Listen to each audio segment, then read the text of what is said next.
More than 3,000 years ago, in the land of Egypt,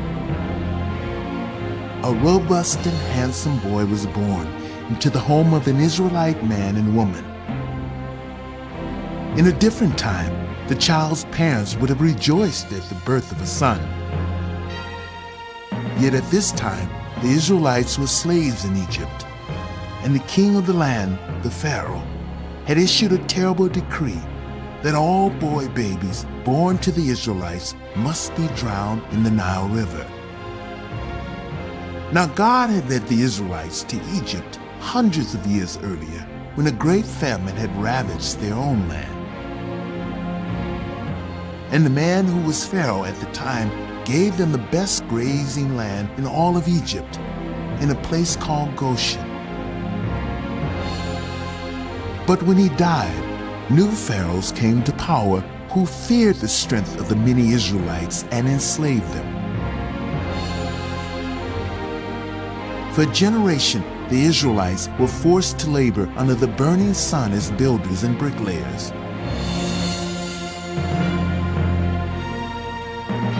And for a generation, they cried out to God and prayed for a liberator who would lead them out of Egypt. On that morning when the boy was born, Pharaoh's terrible decree had already taken effect, and the Israelites suffered more than ever.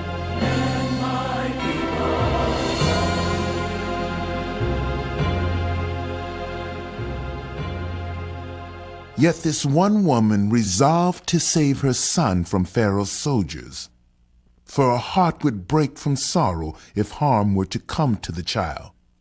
She hid the boy in her home for as long as she could, but after 3 months, she was unable to conceal him any longer.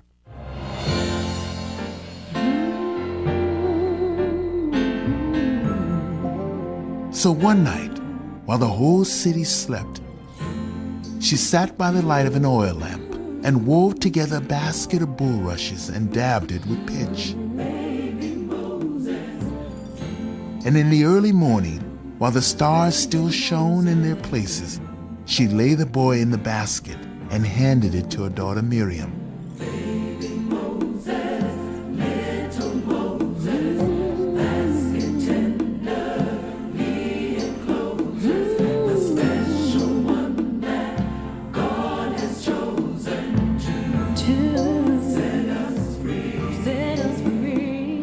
Miriam ran to the place where Pharaoh's daughter, the princess, bathed each morning. She placed the basket among the bulrushes and hid behind a palm to see that the child would be safe. As the mist rolled over the river, Pharaoh's daughter appeared on the bank. The first thing she saw was the basket among the reeds. "Fetch me that basket," she said to one of her maidservants, who scurried down the bank and came back with the basket. The princess peered inside. "This must be an Israelite child," she said. Her voice awakened the sleeping boy, who began to cry, and Pharaoh's daughter took pity on him. "I will take this child and raise him as my own," she announced. And because she took him from the Nile, she called him Moses, which means drawn out of the water.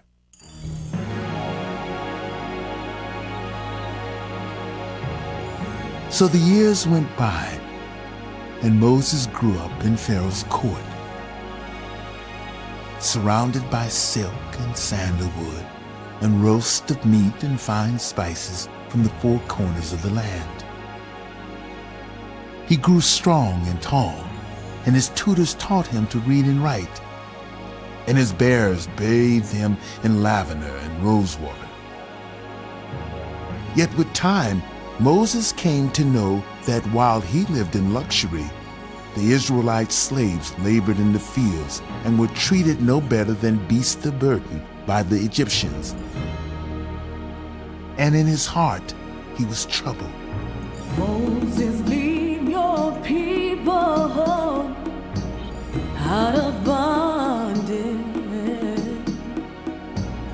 One day, when Moses was a grown man, he went walking beside the brick pits where the Israelite slaves toiled.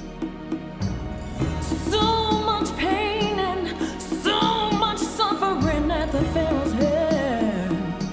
He saw his people, their mud-stained bodies bent and twisted from the weight of their bondage. He saw their agony in their faces and the welts on their backs from the lashes of their Egyptian masters. Finally, when he saw an overseer beating an Israelite, he could bear the injustice no longer. In a rage, Moses flung himself on the overseer and killed him. So much pain and so much suffering at the Pharaoh's hand. Then he buried the Egyptian in the sand and ran home. The following day, Moses learned that many people knew of his crime and that Pharaoh sought to kill him. So Moses removed his silk robes and cloaked himself in a coarse wool garment. And that night, he fled Egypt on foot. He traveled by the dim trace of the moon. Moses, lead your people to the promised land. And for several days, he walked alone through the hard wilderness of the Sinai. And when finally he reached the distant side of the desert, he felt safe and rested there in a place called Midian.